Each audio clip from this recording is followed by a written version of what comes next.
Welcome to കാൻറ്റില physics academy. ഈ ഒരു വീഡിയോയിൽ നമ്മൾ ഡിസ്കസ് ചെയ്യാനായിട്ട് പോകുന്നത് കാറ്ററ്റ് കാറ്റഗറി 3 മാത്തമാറ്റിക്സ് 2024 ജൂണിൽ ക്വസ്റ്റ്യൻ പേപ്പറിൻ്റെ ഡിസ്കഷനാണ്. ആർക്കെങ്കിലും ഓൺലൈൻ കോച്ചിങ്ങിൽ ജോയിൻ ചെയ്യുവാനായിട്ട് താല്പര്യമുണ്ടെങ്കിൽ വാട്സപ്പ് ചെയ്യേണ്ട നമ്പർ +91 79 94 97 14 19 എന്ന് പറയുന്ന നമ്പറിലേക്ക് വാട്സപ്പ് ചെയ്യുക.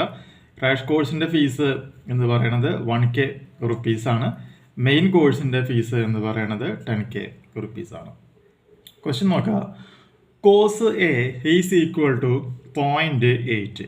Then what is tan A എന്നാണ് നമ്മുടെ ക്വസ്റ്റ്യൻ പേപ്പറിൽ ചോദിച്ചിട്ടുള്ളത്.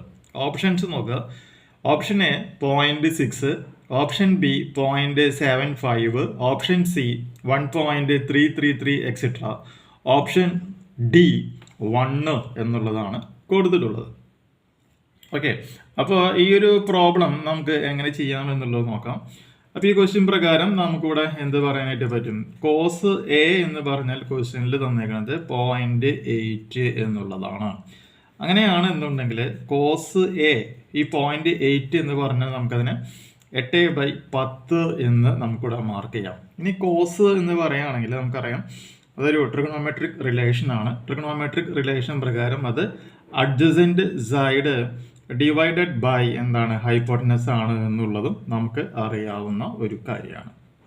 സോ അങ്ങനെയാണെങ്കിൽ നമ്മളിവിടെ എന്ത് ചെയ്യുന്നു? ഒരു ട്രയാങ്കിൾ ഞാനിവിടെ ഇങ്ങനെ മാർക്ക് ചെയ്യാണ്. ഈ ആംഗിൾ എന്ന് പറയുന്നത് തീറ്റയാണ് എന്ന് വിചാരിക്കുക. ഇത് എ ആണ്, ഇത് ബി ആണ്, ഇത് സി ആണ്. അപ്പോൾ ഇതാണ് നമ്മുടെ അഡ്ജസൻറ്റ് സൈഡ് എന്ന് പറയുന്നത്. സോ അഡ്ജസൻറ്റ് സൈഡ് എന്ന് പറയുമ്പോൾ നമുക്കിവിടെ 8 എന്ന് പറയാനായിട്ട് സാധിക്കും. ഹൈപ്പോട്ടനസ് എന്ന് പറയുമ്പോൾ ഇത് 10 എന്ന് മാർക്ക് ചെയ്യാം. സോ ബി സി എന്ന് പറഞ്ഞ വാല്യൂ ഫൈൻഡ് ഔട്ട് ചെയ്യാം. അപ്പോൾ പൈതഗോറസ് തിയറം ഞാൻ അപ്ലൈ ചെയ്യാണ്. പൈതഗോറസ് തിയറം അപ്ലൈ ചെയ്യുമ്പോൾ AB² is equal to AC² plus എന്താണ് BC². AB എന്ന് പറയുമ്പോൾ ഇവിടെ 10 ആണ്, അപ്പോൾ 10A². AC എന്ന് പറയുമ്പോൾ ഇവിടെ 8 ആണ്, 8A² പ്ലസ് എന്ത് വരുന്നു? BC². ഇത് സിംപ്ലിഫൈ ചെയ്യുക. സിംപ്ലിഫൈ ചെയ്യുമ്പോൾ BC ഈസ് ഈക്വൽ ടു നമുക്ക് എത്ര വരും? 6 എന്ന് പറയുന്ന വാല്യൂ ആയിരിക്കും നമുക്കിതിൻ്റെ ഉള്ളിൽ നിന്ന് നമുക്ക് ലഭിക്കുക. അപ്പോൾ BC ഈക്വൽ ടു 6. BC എന്ന് പറഞ്ഞാൽ അതെന്താണ്? ഓപ്പോസിറ്റ് സൈഡ് ആണ് എന്നുള്ളതും നമുക്ക് അറിയാവുന്ന ഒരു പോയിന്റാണ്. അപ്പോൾ ഈ വാല്യൂ എന്ന് പറയുന്നത് ഇപ്പോൾ 6 ആണ് എന്ന് കിട്ടി. അപ്പോൾ 10 കിട്ടി, 6 കിട്ടി, 8 കിട്ടി. അപ്പോൾ ടാൻ എ ആണ് ക്വസ്റ്റ്യനിൽ കാണാനായിട്ട് പറഞ്ഞിട്ടുള്ളത്. സോ ടാൻ എ എന്ന് പറയുകയാണെങ്കിൽ എന്താണ് ടാൻ എയുടെ formula? Opposite side divided by adjacent സൈഡാണ്. ഓപ്പോസിറ്റ് സൈഡ് എന്ന് പറയുമ്പോൾ 6 ആണ്, അഡ്ജസൻറ്റ് സൈഡ് എന്ന് പറയുമ്പോൾ 8 ആണ് അല്ലേ.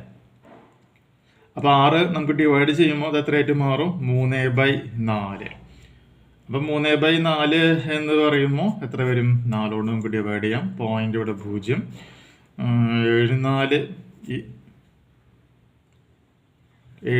28, ബാക്കി 2 0, 4 20, ശരി 0.5.